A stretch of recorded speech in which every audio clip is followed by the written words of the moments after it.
마음을 채우는 가톨릭 콘서트 쉼에 오신 것을 환영합니다. 안녕하십니까? 한창원 프란치스코입니다. 안녕하세요. 김슬의 멜라니아입니다. 우리 현대인은 매일매일 쏟아지는 정보의 홍수 속에 살고 있다고 하죠. 그래서 어떤 게 진짜 정보인지 가려내는 능력이 필요하다고 하더라고요. 그렇습니다. 책도 마찬가지가 아닌가 싶습니다. 거의 매일 신간이 나오다시피 하니까요. 읽어야 할 것도 읽고 싶은 책도 늘어만 가는데요. 영국의 한 저술가가 이렇게 얘기했습니다. 친구를 사귀는 것만큼이나 책을 고를 때도 신중을 기해야 한다.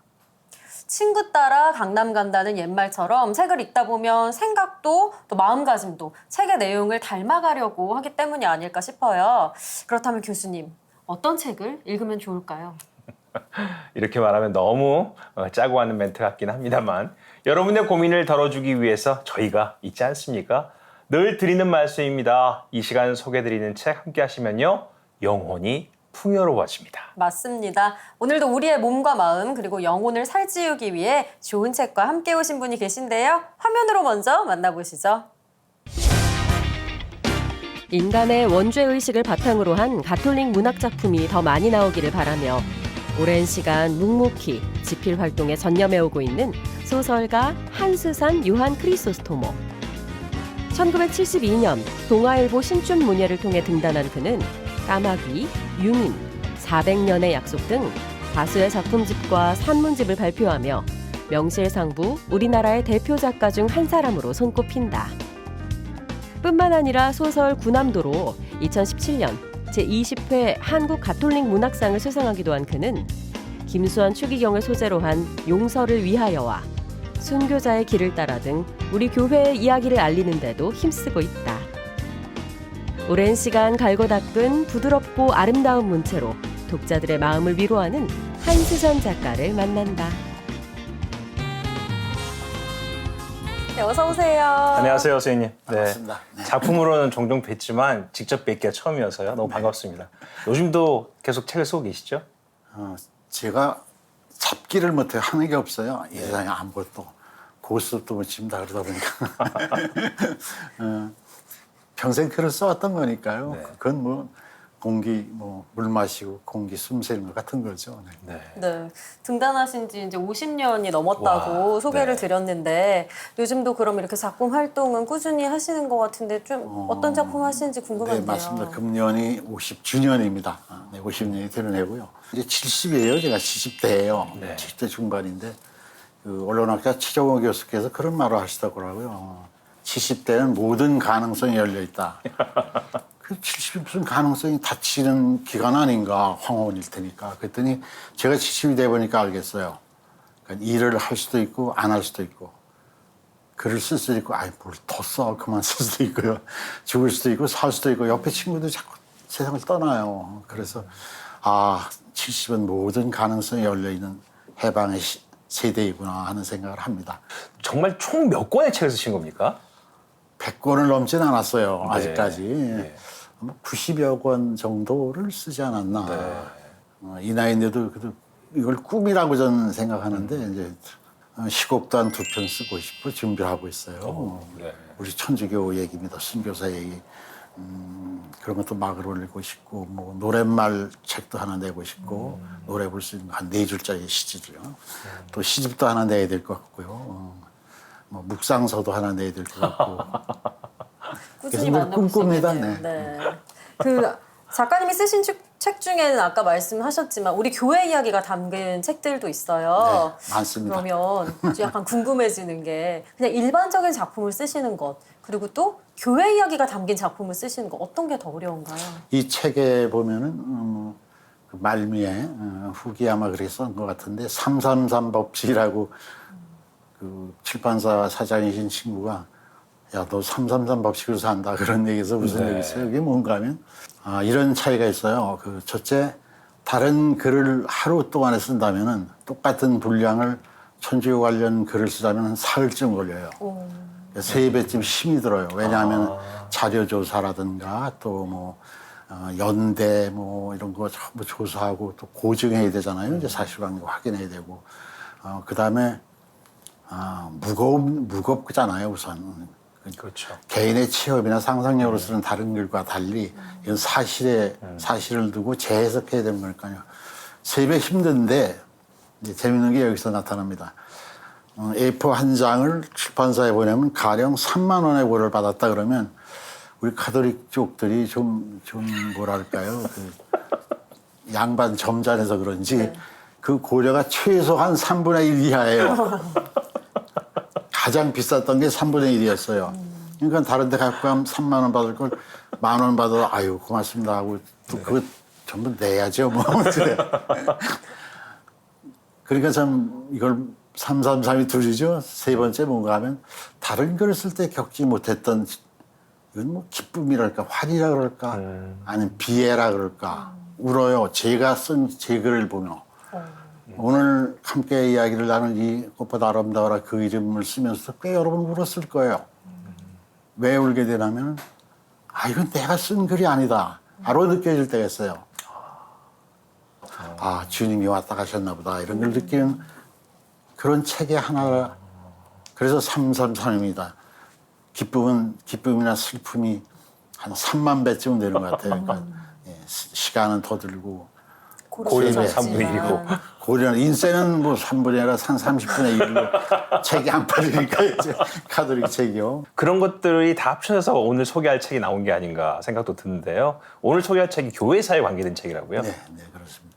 순교자의 길을 따라라고 하는 그 순교자들을 찾아가는 그를 올간지에 104회를 연재했으니까 10년을 쓴 셈이에요.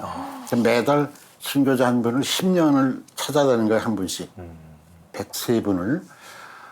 지금 이 책이 나온 생활선교사의 스님 한 분이 그런 얘기를 하세요. 우리들의 그 순교사를, 가톨릭 교회사를, 가톨릭사를 좀 쉽게 좀 써주실 수 없어요? 그러세요. 근데 사실은 무엇을 쉽게 말하거나 쉽게 쓴다는 게 더 힘들어요. 그럼요. 그래서 그때 눈높이를 이렇게 생각했어요. 아, 눈높이를 가톨릭 순교사니까 눈높이를 갓 세례 받은 분들을 눈높이를 두자. 그 다음에 두 번째로 내가 세례를 받은 후에 천주교 순교사를 읽으면서 했던 그 감동, 울컥하는 감동을 담자. 네. 그 두 가지가 이 책을 쓰게 만든 계기예요. 다만 여기에는 이제 생활성서라고 하는 그 잡지사에 까리타스 수녀회의 여러 수녀님들의 참 그 도움이 없었다면은 어찌 해낼 수 있었을까 싶게 도와주셨고 행복하게 해줬고 글 쓰는 동안 내내 행복했던 기억이 납니다.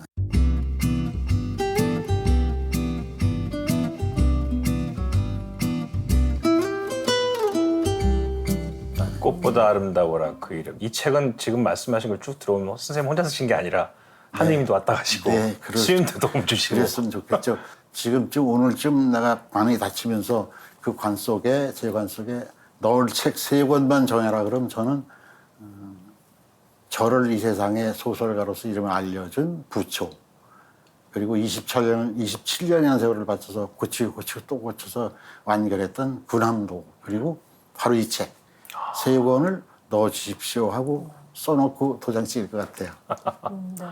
저희가 순교자 성월을 맞아서 오늘 꽃보다 아름다워라 그 이름 책을 함께하고 있는데요. 이 책을 베드로 신부님은 또 어떻게 읽으셨을지 심심책방으로 다녀오시죠.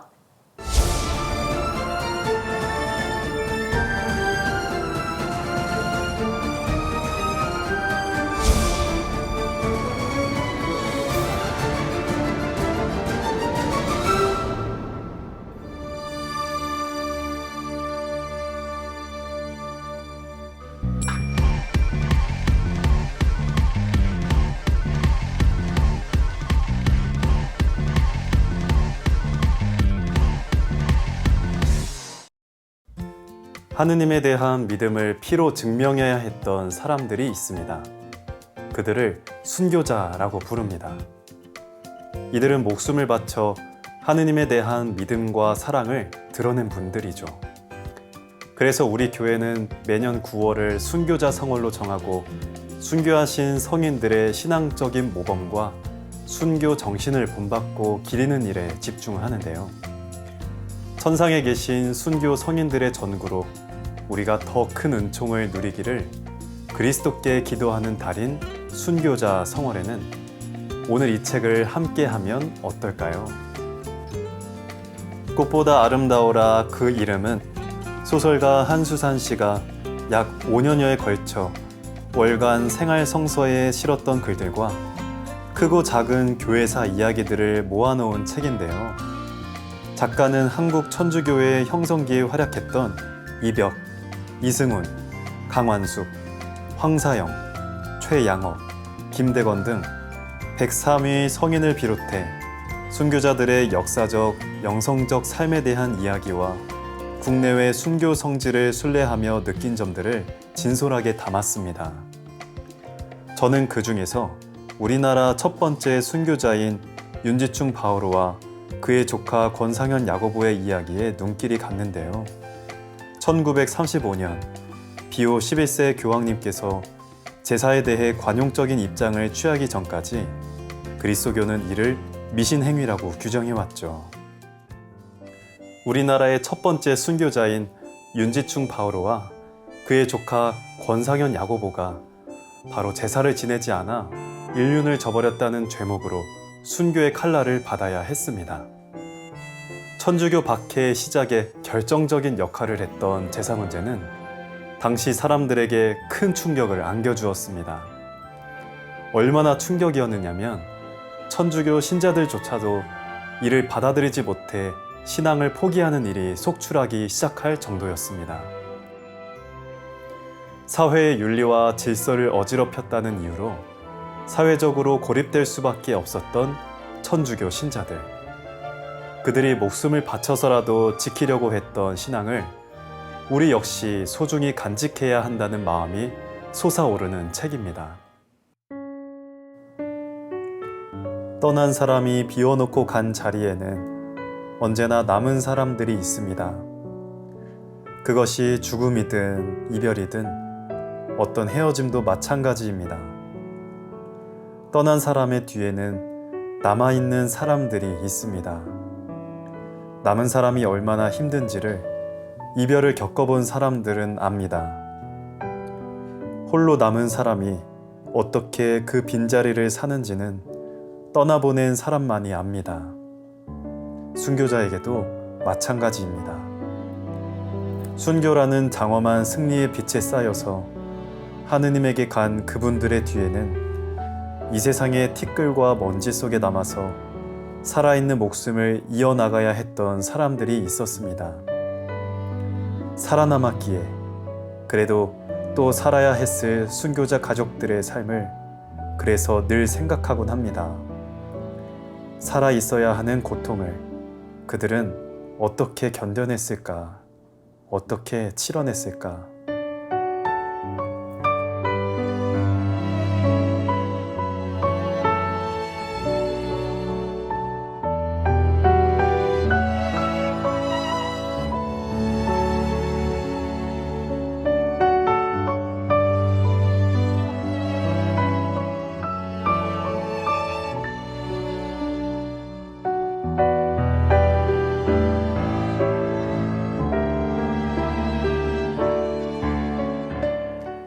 순교자들의 피로 씨앗을 심고 싹을 틔워 성장한 우리 천주교 신자들이 그분의 뒤를 어떻게 따라야 하는지 곰곰이 생각해 보게 됩니다. 목숨보다 신앙을 더 귀하게 여길 수 있는 마음. 그 마음을 가지려면 순교자들이 겪은 역경과 그때 어떻게 대처하고 무슨 생각을 하였으며 무엇을 말했는지 찬찬히 생각해 봐야겠습니다. 작가님, 질문이 있습니다. 작가님께서 순교 성지들을 순례하시면서 신앙의 터닝포인트가 되었다거나 어떤 삶의 변화를 가져다 준 일이 있으셨나요? 있으시다면 그 이야기를 듣고 싶어요. 말씀해 주세요. 뭔가 신앙의 터닝 포인트가 있으셨을까요? 당연히 있죠. 그 이경재 신부님도 이제 선종을 하세요. 그래서 장례 미사 이제 돌아가신 후에 며칠에 장례 미사가 미래의 성지에서 있었는데 그걸 걸어 내려오는데 이제 난 고아가 됐구나. 신앙의 고아란 뜻입니다. 그 신부님이 제가 일본에 살 때 해외에 나갔다 들어올 때는 꼭 일본에 들려서 하룻밤을 묵으시면서 저를 챙기셨어요. 전 참 무슨 복이었나 몰라요. 저 하나를 놓고 미사도 드려주셨어요. 그런데 그때 이경재 씨님이 강론까지 하시더라고요. 돌아가셨는데 집에 못 가겠는 거예요. 미래의 성지에서 다른 분들 다 가면서 한성 안 갑니까? 그런데도. 그래서 그때 차를 돌려서 어디를 가나 빙빙 집에 못 가고 돌다가 그 김대건 성인께서 마지막으로 어머니가 해줬다고 알려져 있는 골배마실 성지라고 했죠. 거기를 찾아가요. 거기 가서 오동안에 앉아있는데 시민께 세례를 받던 생각이 나면서 순교사를 쓰자라는 결심을 하게 되죠. 그게 제 인생에서 가장 큰 터닝포인트였던 거 네. 아니었나 싶어요.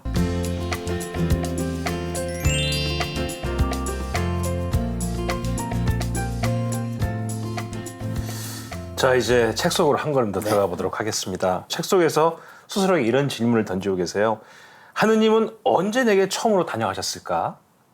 나는 왜 천주교 신자가 되었나? 이렇게 자꾸 물으시는데 그 답을 지금 찾으셨습니까? 그거는 아마 물으시면서도 못 찾았겠지 그러시고 물었을 거예요. 성지순례 이렇게 10년을 다녔다 그러지 않았습니까? 네. 다 순교자잖아요. 믿음 때문에 자기가 품은 신앙 때문에 하나님을 증거하면서 목숨을 죽었단 말이에요. 이게. 그럼 당연히 묻게 되죠. 나도 순교할 수 있을까? 그렇게 10년을 찾아다니시면 제가 마지막에 겨우 도달한 지점이 뭔가 하면요. 아주 정직하게 말씀드립니다. 주님, 그때 가봐야 알겠습니다. 그거였어요. 네. 당연히 순교해야지. 소리 안 나오더라고요. 근데 작가님은 그래도 우리 교회사를 써야만 할 소명을 받으신 게 아닐까 하는 생각이 들기도 하는데요. 흔히 한국 천주교는 자생했다는 말을 많이 하잖아요. 그래서 더 많은 순교자를 냈던 게 아닌가 싶기도 한데 사실 역사를 또 거슬러 올라가다 보면 자연스럽게 서학을 받아들이게 될 계기가 있기도 했어요. 그 소현세자 얘기를 하시는 것 같은데 인질로 세자니까 왕자죠. 다음에 왕이 될 걸로 정해진 사람입니다. 끌려가죠. 그래서 9년을 그 소현세자가 중국에서 보냈는데 청나라에서 명청이 이제 같이 양분에 있을 때입니다. 새로운 세력이 총리고 이제 쓰러져가는 세력이 명이었는데 소현세자는 거기서 청나라 쪽에 기울어요. 그러면서 청나라가 그때 외래문물을 많이 받아들이는 걸 통해서 아담 샤를 만나기도 하고 천체의 움직임이라든가 산수학이라든가 하는 서문물에 눈을 뜨면서 꽤 새로운 문물에 호기심이 많고 관심이 많고 들끓는 열정이 있었던 것 같아요. 소현세자라는. 다음에 이제 왕이 될 뿐이죠. 그래서 귀국할 때 성물을 다 가지고 들어오세요. 그 정도였어요. 성물과 그다음에 신부를 데려가니까 데려갈 신부가 없어요. 모시고 갈 신부가. 그래서 중국인 신자도 꽤 여러 명 데려온 걸로 기록이 나와요. 다음에 왕이 될 뿐입니다. 소현세자가. 그러면 다음에 왕 뒤에 오르면 중국에서 그걸 가져올 정도의 분이 서양의 나침반까지 가져왔으니까요. 우리나라는 그때 아마 천주교 국가가 됐을 거예요. 그분이 왕이 됐다면. 저는 그렇게 믿어요. 다만 그분은 불행하게도 저희 아버지인 왕에게 미움을 받고 벼룩돌에 맞아 죽었다는 등 별소리가 다 많으면서 독살설부터 하면서 세상을 떠나죠. 그러면서 그냥 단절이 돼버리죠. 네. 서양 문물서부터 천주교까지도. 저는 그걸 굉장히 중요하다고 봐요. 그때가 큰 기회를 놓쳤구나. 그때 우리가 천주교를 받아들이고 외래문을 받아들였다면은 일본보다 상대가 안 될 정도로 우리는 빨리 서구화 될 수 있었겠죠. 아니면 더 한 드럼 뛴 주자성리학을 넘어서 어떤 세계관을 가질 수도 있었겠죠. 국가적으로. 아쉽죠. 그 생각은. 말씀하신 대로 소현세자가 안타깝게 돌아가셨고요. 네. 우리나라에도 비밀리에 천주교 교리가 이제 펴지게 됩니다. 퍼지게 되는데 이 과정에서 신자들끼리만 이사를 드리는 네. 교회를 구성하고 그런 제도가 가성직 제도가 시작됩니다. 꽤나 엄격한 교리가 또 거기서 있었다면서요? 문제가 된 것은 그거였지 않았습니까? 성사라고 하는 것에 개념이 없었어요. 그러다 보니까 그냥 내가 세례 받았으면 내가 너한테 세례주고 너한테 세례줘야 되는 줄로 알았던 건 이건 뭐 무식이라고 말하고 싶진 않고 그냥 기간이 숙성 기간이 없었던 거죠. 뭐 이소은 북경에서 뭐 세례 받고 왔다는 것만으로 우리나라에 천주교가 막 들어왔다고 생각할 수는 없고 이제 지금 말씀하셨듯이 지적했듯이 그런 학문을 통해서 학문 쪽에 종교 쪽에 서양 종교에서 이제 그리스도교 이렇게 되는 거니까요. 그래서 그 후에 이제 윤의일이 밀사로 또 중국에 뭐 이렇게 하러 갔다가 그 북경에 가서 이제 천주교 만나면서 우리 조선에서 이렇게 잘하고 있습니다만 자랑했겠죠. 네. 그랬더니 무슨 소리냐 하고서 이제 뭐 그 가성직 제도라는 거, 그 이제 신자가 신자에게 세례를 주는 신자가 되어서 사람에게 세례를 주는 거 못하게 하고 그다음에 얘기를 들어보니까 조선에서는 무슨 조상 제사를 지낸다 그거 못하게 하고 그다음에 신주 뭐 이런 거 못하게 하고 이제 하는 거죠. 그게 위로 내려오면서 큰 파장을 일으키는 거죠. 이제 그 김대리 말씀대로 바로 그게 그런 것들입니다. 이제. 네. 그러니까 또 그때 전해진 그런 내용 때문에 엄청난 박해가 시작되게 된 거 아닌가요? 우리나라 최초의 박해가죠. 왜 전주에 가면 전통성당으로 있지 않습니까? 네네. 그 아름다운 성당에 예. 가면 대부분 첫 번으로 보이는 게 그 대문 안으로 들어가면 이제 성당이 이렇게 보이면서 거기 그 두 분의 동상이 있죠. 그 이제 유한검과 두 분님이시다. 그 두 분이 그 제사를 당시로서는 상상도 할 수 없는 일이죠. 우리나라 그 많은 사화, 탕파 싸움 했던 것 중에 빌미가 전부 제례에서 와요. 맞습니다. 빌미가 시작이 뭐 당시 그 유교 사회에서 제사를 거부하고 신주를 모시지 않고 불태웠다는 게 발각됐다는 건 뭐 당시 지배층으로 볼 때는 정말 그들이 놀랄 일이죠. 그 뭐 당연히 박해가 시작되는 그 시작이 거기서 되는 거죠 이제. 천주교 박해가 당시 정치 권력들 간의 정치 경쟁, 정치 분쟁 거기에 산물이다. 네, 권력이나 정치라는 것이 그런 건가 봐요. 지금도 네. 그렇지 않습니까? 뭘 빙자해, 뭘 빌미로 희생양을 만들며 치잖아요, 상대를. 예. 그게 이제 뭐 안동림 씨가 풍양조 씨의 권력 다툼 속에서 풍양조 씨가 안동림 씨를 제거하고 일으키는 기회박해죠, 이제. 가장 컸던 정치 권력을 이용해서 그 왕의 외삼촌이 되는 분이 영의정을 하다가 노세 무렵에 천주교 세례까지 받아요.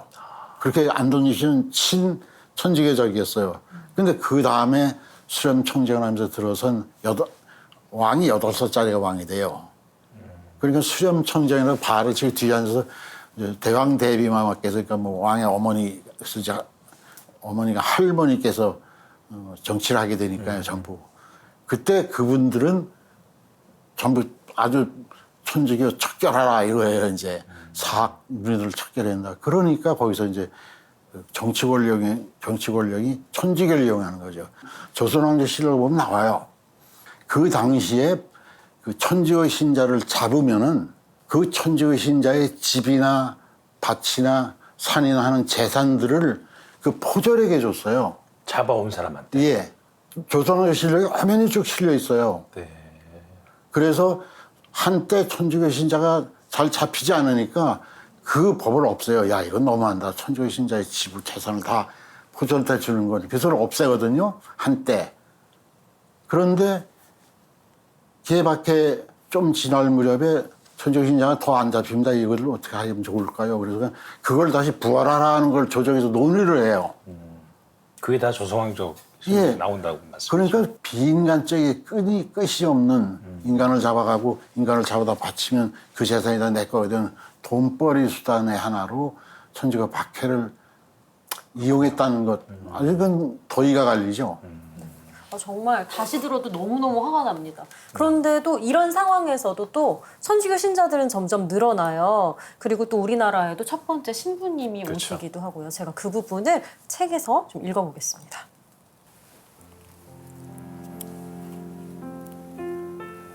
여기서 우리는 자신 때문에 신자들이 희생되는 것을 바라보아야 했던 주문모 신부의 고통을 기억해야 합니다. 자기가 중국으로 돌아가기만 하면 더 이상 교우들의 희생도 없고 박해도 끝날 것이라고 생각한 그는 귀국길에 오릅니다. 서울을 떠나 황해도 황주까지 간 주 신부는 이제 의주를 거쳐 압록강을 건너면 고국으로 돌아갈 수 있었고 자신의 죽음도 피할 수 있었습니다. 그러나 마지막 순간 주문모 신부는 발길을 돌립니다. 자신이 이끌던 양떼와 운명을 함께하기로 한 위대한 목자 주문모 신부는 1801년 4월 19일 서울로 돌아와 의금부를 찾아가 자수를 합니다.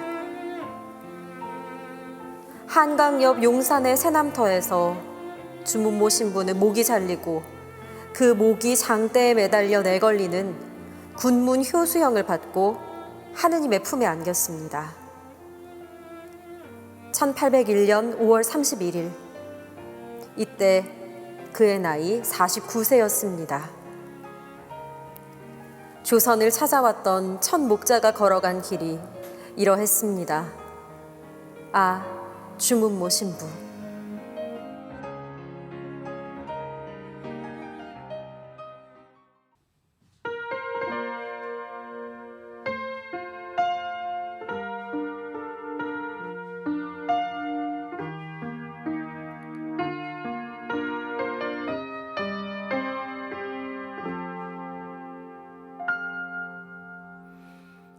당신이 가신 길, 그 길가에 꽃들이 피어 하늘을 바라고 저 하늘은 햇살 가득 따스한 품을 열어주네.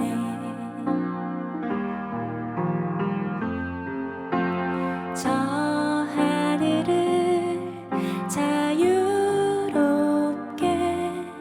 나는 새들과 그 노랫소리가 나의 맘을 밝혀주네. 먼 길에 지친 나의 맘을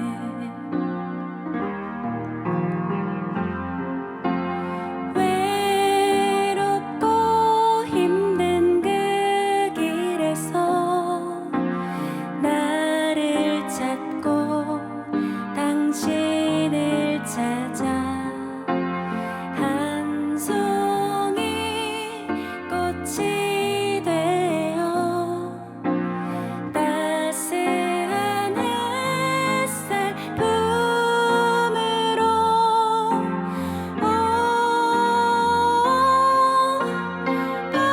바람이 불어 꽃이 날리면 이 세상 온 마음 가득히 향기 가득하네.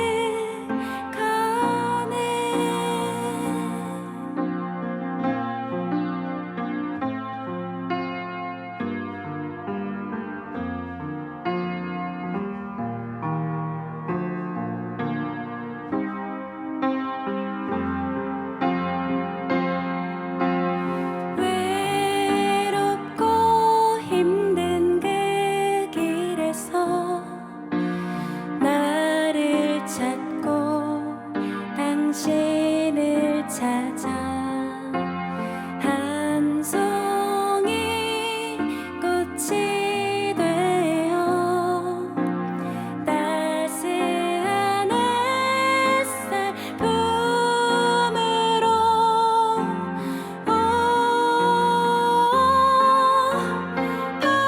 바람이 불어 꽃이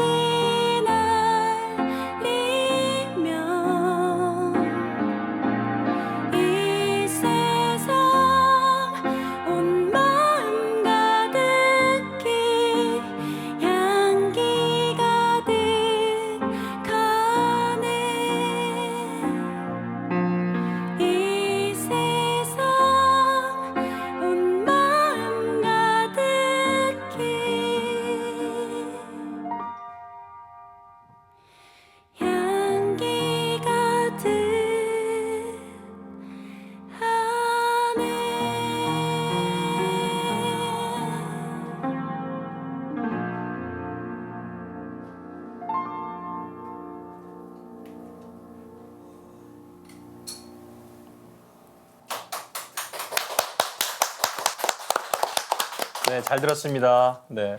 김민혜 엘리사벳 자매님께서 연주하시고 함께 노래 불러주신 꽃 잘 들었습니다. 아마 그 노래 가사와 멜로디가 오늘 소개하는 책과 너무 잘 어울려서 가슴에 와 닿습니다. 이런 질문 드릴게요. 본인이 생각하시는 선조 순교자들 중에서 기억나시는 분, 또 기억해야 되겠다 생각하시는 분이 계십니까? 주문모 신부님을 이제 모셔오신 분이 계신데요. 이제 윤유일 바오로 순교자님이세요. 이제 그 순교자님은 또 제가 종종 찬양하러 가는 언홍성지에 또 이렇게 지금 모셔져 계신 분이신데 이제 그분께서 한국 최초의 이제 성직자를 영입하시기 위해서 그분이 이제 주문모 신부님이셨고 이제 위험을 무릅쓰고 중국을 3번이나 왕래를 하셨다고 해요. 이제 그래서 그게 발각이 되어서 순교를 하시게 되었는데 이제 여러모로 오늘 생각이 나서 말씀을 드리고 싶었습니다. 네. 자, 김미리 씨의 무대 잠시 후에 또 준비되어 있으니까요. 함께 해주시면 감사하겠습니다. 고맙습니다. 고맙습니다. 네, 이제 주문모 신부님 뒤를 이어서 서양인 신부님들도 많이 이제 차례로 입국을 하게 되는데 이 시대에 이제 조선에 간다 하면 목숨을 내놓을 각오를 하고 오시는 거였다고요. 우리 교회는 우리들의 천주교회는 선교사가 없어요. 선교의 역사가. 순교사만 있죠. 순교사. 뭐 평신도 순교하고 오셨던 선교사들 다 순교하고 순교사만 있는데 저도 읽으면서 그런 생각을 했어요. 처음에 공부를 할 때. 아니 이분들이 도대체 순교하러 오는 거야. 선교하러 오는 거야. 왜냐면 와서 뭐 2달 돼서 돌아가신 분도 계시고 그러세요. 풍광은커녕 지리는커녕 말은커녕 그냥 돌아가시는 거예요. 오자마자 돌아가신다거나. 특히 이제 파리장 예방선교회의 그 선교사분들이 와서 그러셨죠. 그게 바로 우리 천주교회의 한국 천주교 그러면서도 일어나고 불처럼 타오른 그게 참 놀라운 점이죠. 감동이죠. 네. 특히나 조선시대는 남성 중심의 사회 아니셨습니까? 근데 순교자들 보면 여성들이 참 많은 생각보다. 어떻게 생각하면 뭐 남존여비 그러니까요.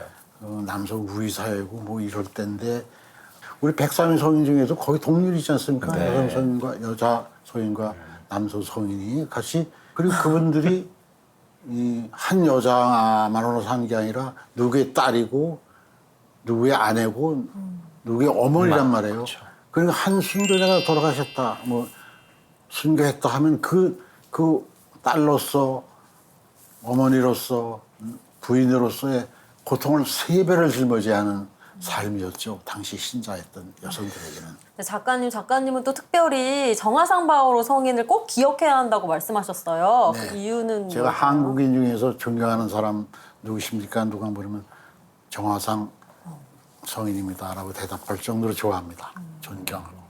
그 이유가 뭘까요? 그 정화상 아마 우리 천주교 사회에서 가장 뛰어난 인물이 아닌가 싶어요. 특히 이제 3가지 의미로 참 위대하다 생각하는데 이렇게 천주교사가 있다면 그 현재와 미래 그리고 과거까지를 뭉뚱그려서 굳건히 서 있는 분이거든요. 왜냐하면은 그 9번 북경을 들면 9번이라는 게 그 당시에 걸어 다녔거든요. 걸어서 가는 거 아닙니까? 그것도 또 네. 정화상 성인 같은 경우는 그 말 모는 사람으로 말을 타고 간 게 아니에요. 말을 몰면서 여기 딴 사람이 타고 그런 천한 신분을 위장해가지고 9번을까지 하면서 9번을 드나드시면서 그 신부의 영입을 위해서 노력했죠. 그래서 그걸 모셔옵니다. 정화상 성인이 뭐 그 주도적 역할을 했으니까요. 좀 전에 우리 노래해 주신 분처럼 그 윤일 그 밀사라고 그리고 많았는데 그분과 함께 다 같이 그랬고 그 다음에 미래를 위해서 새 신학가라는 새 소년 김대건, 최양업, 최방재 새 신학생 후보자를 보내는 것도 압록강에서 한 배열이 떨어진 그 비양면에 가서 마지막으로 그걸 떠나보내면 그분도 정화상 성인이거든요. 그리고 본인 자신도 이문우 성인과 함께 신부 수업을 받고 있었어요. 당시 신부 수련을 하고 있었거든요.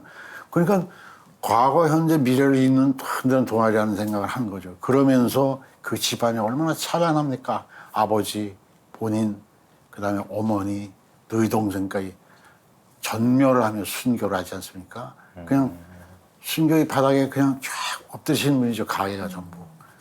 놀랍죠. 그리고 그분이 쓴 상제상서라는 글을 읽어보면요. 아, 이게 아까운 것이 좀 요즘의 우리말로 쉽게 좀 번역이 돼야 되는데 한자로 썼으니까요. 3천자 넘는 글을 썼는데 저는 저 나름대로는 한문을 잘 모르니까 그 윤색을 해서 읽으면서 야 이렇게 좋은 글이 있을 수 있나 하는 그 문장이. 감동이 있고 네. 그 내용도 그렇고요.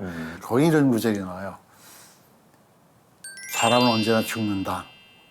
나도 이제 죽을 것이다. 그런데 이 천주교에 탄압받는 이 많은 억울함, 원통함을 고개를 들어 하늘을 쳐서 크게 소리쳐서 말하지 못한다면 이 산같이 많은 억울함을 안고 내가 죽는다면 100대가 지나도 내 한은 풀리지 않으리라 이러거든요.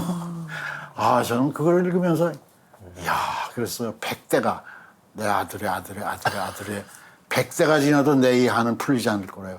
아 그 기계 웅장함 인간의 크기 그 존경하지 않을 수가 없죠. 야 그렇게 박해를 받으신 분들이 양반보다는 평민의 여성들이 그렇게 맞섰다고.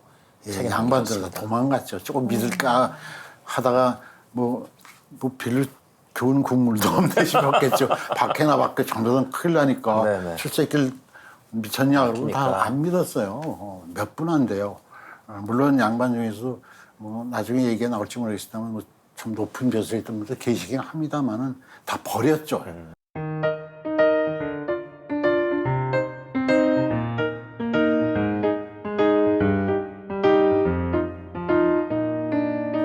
저희 프로그램은 또 저자가 책 속의 한 구절을 직접 읽어드리는 시간을 마련하고 있는데요. 작가님 어떤 구절을 읽어주시겠어요? 초등학교 때 이후에 책을 안 읽어봤어요. 그 교회의 이야기보다는 그 제가 늘 그런 생각을 해요. 제가 주위 분들하고 얘기를 나눌 때 교우들하고도 초심만 잃지 않으면 된다. 세례 받을 때 그 마음만 잃지 않으면 이렇게 냉담하고 하게 되는 것도 초심을 잃어서 그렇거든요. 그래서 그 첫 번째 마음, 그걸 이렇게 뭘 읽을까 하다 보니까 그게 생각이 났어요. 그걸 조금 같이 네. 들어보면 어떨까 싶네요. 네. 들어보겠습니다. 백두산 천재가 내려다 보이는 모래 언덕에서 세례를 받던 시간은 지상의 평화와 아름다움이 빛빛 천지의 물결처럼 흘러 넘쳤습니다. 그날 오후 내내 허리가 부러질 덜컹거리는 버스를 타고 백두산을 내려와 숙소로 돌아왔을 때는 자정이 넘은 시간이었습니다. 방에 들어가 목욕을 하기 위해 여행 가방을 풀었을 때였습니다. 가방 속이 술 냄새로 코를 찔렀습니다.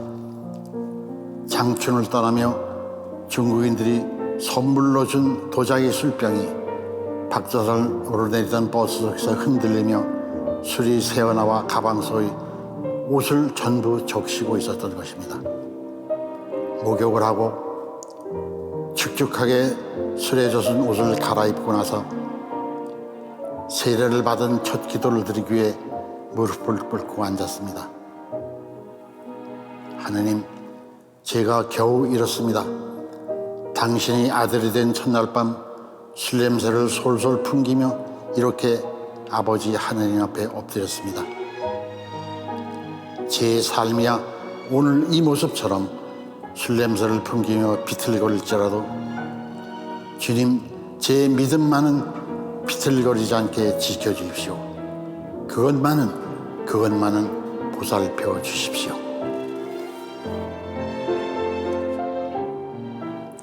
작가님을 계속 신앙인으로 생각하다가 글 읽는 모습을 보니까 역시 이 장면이 그쵸? 그려지면서 그쵸. 술 냄새가 여기까지 풍기는 것 같은 느낌이 들었어요. 정말 홍알홍알한 이렇게 그랬나요? 네. 자, 우리 교회 역사를 이야기하는 데 있어 절대 빼놓을 수 없는 분이 바로 김대건 신부님이십니다. 이 책에도 그 내용이 있는데요. 이 최초의 사제이신 김대건 신부님께서 순교를 앞당긴 사건이 있었다고 보셨나요? 그 우리 교우들께서 이제 교회사에 공부하시면서 그런 신유박해, 뭐 기회박해, 병호박해, 병인박해 이걸 참 안 이어진다 그러세요. 근데 이렇게 생각하시면 참 쉬워요. 첫 번째로 대한민국에 우리 조선 땅으로 신부가 들어온다. 우리 사람과 비슷한 중국 신부가 들어와요. 그럼 그게 중국 신부예요. 첫 번째 박해, 신유박해입니다. 두 번째 서양 신부가 들어와요. 신부님 들어오신 거로만 생각하면 쉬워요. 교회에서 이야기가. 두 번째 서양 신부님이 들어와서 순교하세요. 이 세 분 다. 이 기회밖에. 이때 이제 큰 그게 일어나죠. 그다음에 세 번째로 드디어 이제는 조선의 신부가 들어왔다가 순교하세요. 이게 김대원 신부님이세요. 그러니까 중국 신부, 서양 신부, 조선 신부. 그리고 그다음에 대원군의 쇄국 정책에서 그냥 마구잡이 죽이는 게 그다음 순교사예요. 그 중에 이제 지금 말씀하신 게 시작되는 거죠, 이제. 김대원 신부께서는 참 아쉽죠. 그 사제 서품이 된 지 13개월 만에 순교하세요. 그럼 배 타고 들여오랴, 뭐 하랴, 정말 뭘 할 시간이 없으셨던 거예요. 조선에 그만 순교자를 내면서 드디어 신부가 하나 탄생이 됐는데 10달 만에 세상을 떤다, 순교한다. 그래서 조정에서도요, 뭐 라틴어, 불어 다 하죠. 그냥 그 지도 보신 적 있을 거예요. 그 대한민국 지도를 이렇게 그리실 수 있는 분이란 말이에요. 그 당시에. 그런 분이고, 그 학식이며, 외국어며, 전 세계에 대한 그 통찰력이며 해서 아깝다. 이거 너무 아깝다면 어떻게라도 좀 해서 나라에 쓸모 있게 쓰자라는 의견이 대두돼 있었어요. 조정 안에서. 그랬는데 지금 갈멜버 성집 그 쭉 먼 바다에 의연도라는 섬이 있어요. 거기에 프랑스 함대 세척이 들어옵니다. 그 깜짝 놀랐겠죠. 그때 그 사람들이 프랑스에서 뭔가 하면 기회받게 때 프랑스 주교와 그 신부, 모방 신부, 샥상 신부 그때 참새 죽였지 않습니까? 그 책임을 물은 항의문을 전달하러 온 거예요. 일단 그러고 이제 조정에서 떠보겠다는 거죠. 그러니까 조정이 발칵 뒤집혔죠. 야, 프랑스 함대가 셋이 들어와서 떡하면서 또 뭘 사과문을 받으려는다. 그러니까 아유 빨리 죽이자. 그래서 그 살리자는 의견, 아깝지 않냐 하는 게 물거품처럼 이슬처럼 사라져버리고 이제 형장의 이슬로 사라지게 되는 거죠. 네. 네. 근데 저희가 이렇게 순교자 얘기만 많이 듣는데 작가님은 또 책에 배교자에 대해서도 얘기를 하셨어요. 네. 근데 그게 제일 아쉽죠. 왜냐하면 그 날개두개 같은 거예요. 순교자가 있으면 배교자도 있는 거예요. 예를 들어서 그 기회박해가 있어서 처음에 한 50명쯤을 잡아들였어요. 60 몇 명이 이제 그 자세한 그 조정의 기록을 보면. 그런데 9명만 내놓고 전부 배교를 합니다. 안 뵙겠습니다. 그러고 살아나가요, 그러면. 가령 예를 들어서 최영업 신부랑 같이 잡혀갔던 분들은 마을 사람들이 다가 배교 풀려났는데 오직 최영업 신부님과 한 여성 신도라고 나오는데 그 두 분만 순교하니까요. 그리고 책을 보면 또 작가님은 순교자가 등장하는 소설을 써보고 싶다 하셨는데 혹시 작업 중인 작품이 있을까요? 요한 크리스토모라고 하는 세례명을 받도록 제가 받아 쓰도록 해주신 분이 이경재 신부님이 그러셨어요. 그러면서 요한 크리스토모 성인은 다른 별칭으로 황금의 입이라는 소리를 듣는다. 워낙 설교를 잘하셔가지고 좋은 사람의 입이 인간의 입이 아니다. 황금의 입이다. 그런 찬사를 들으셨다. 자네에게는 글을 쓰는 재주를 주님께 주시지 않았느냐. 그러니까 주님의 아름다움을 사랑을 더 드높이는 좋은 글을 쓸 수 있으면 얼마나 좋겠냐. 그런 의미에서 요한 크리스토모라는 그 주교님 그 축일에 제가 세례를 받거든요. 그래서 그런 생각을 해서 그렇다면 나도 무슨 글을 써야지. 주님의 아름다움을, 주님의 사랑을 조금이라도 드높이는 글을 써야겠다. 그런 것들이 이제 시작이었던 거죠. 또 기대를 하게끔 만들어주시는데. 그랬는데 사실은 고백을 하자면 지난 12월에 어떤 의사로부터 무엇을 수술해야 된다는 이제 진단을 받았어요. 암화, 바람이 될 수 있다. 그래서 그때 내가 지금 쓰고 있는 이거에 초고는 끝내놓고 내가 입원을 해야겠다. 전신 마취해야 된다니까 70이 넘은 나이인데 걱정이 돼서 초고라도 만들어 놓자. 그럼 내가 병석에서라도 그 다음에 좀 고치는 걸 할 수 있지 않겠냐. 그래서 초고를 쓰기 위해서 석 달을 의사에게 미뤄달라 그래서 수술을. 석 달이 지났는데 또 못 썼어요. 또 석 달을 미뤘어요. 지금 3번째 미뤄서 이달 말쯤에 이제 수술 날짜 잡아놓고 있어요. 근데 아직도 못 쓰고 있거든요. 그래서 금년에는 맞춰야지 하고 네. 기도드립니다. 한수산의 교회사 이야기, 꽃보다 아름다워라 그 이름. 오늘 그 책을 소개해 주시면서 책 속에 수많은 다른 책 이야기를 또 많이 해주신 것 같아서 오늘 너무 좋은 시간이었습니다. 선생님 감사합니다. 네. 고맙습니다. 네. 우리 순교 성인들의 얘기를 함께 하다 보니까 그동안 미사 시간에 좀 늦고 기도도 설렁설렁했던 제 모습이 그러게. 정말 부끄러워졌습니다. 맞습니다. 저도 여러모로 반성하게 되는데요. 신앙이 조금씩 흔들릴 때마다 꽃보다 아름다운 우리 순교자들을 떠올려야겠다는 생각이 듭니다. 그럼요. 다시 한번 그분들께 감사의 마음 전하면서요. 끝으로 한창원 교수님이 읽어드리는 꽃보다 아름다워라 그 이름 한 구절과 찬양사도 김미리 엘리사벳의 노래 전해드리겠습니다. 오늘도 함께해 주신 여러분들 고맙습니다.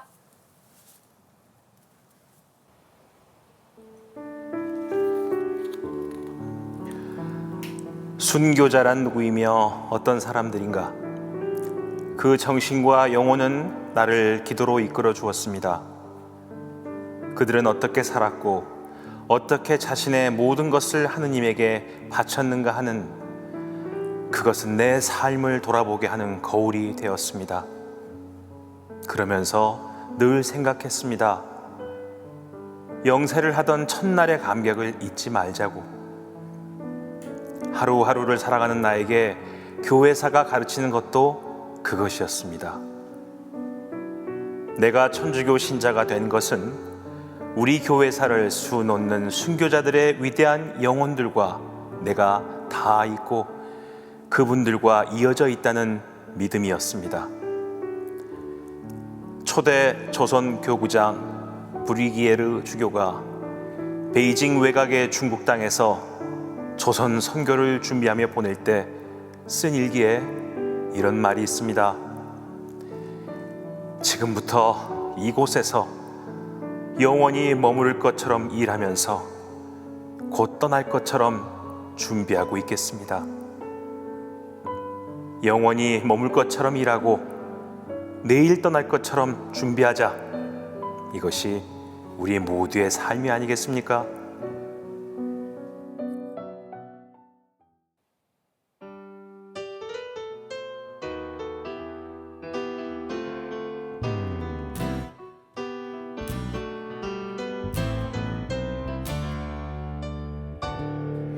눈을 떠 바라보면 붉은 태양 오늘도 나를 반겨주네요. 다시 눈을 뜨면 그 빛이고 달빛 가득 차오르죠. 나를 감싸주던 그 달빛은 이렇게 나를 포근히 안아주고 다시 눈을 뜨면 어둠 사라지고 태양이 나를 반겨요. 참 놀랍죠. 난 그저 눈을 뜨고 다시 세상을 바라다 본 것뿐인데 내게로 다가와준 당신 주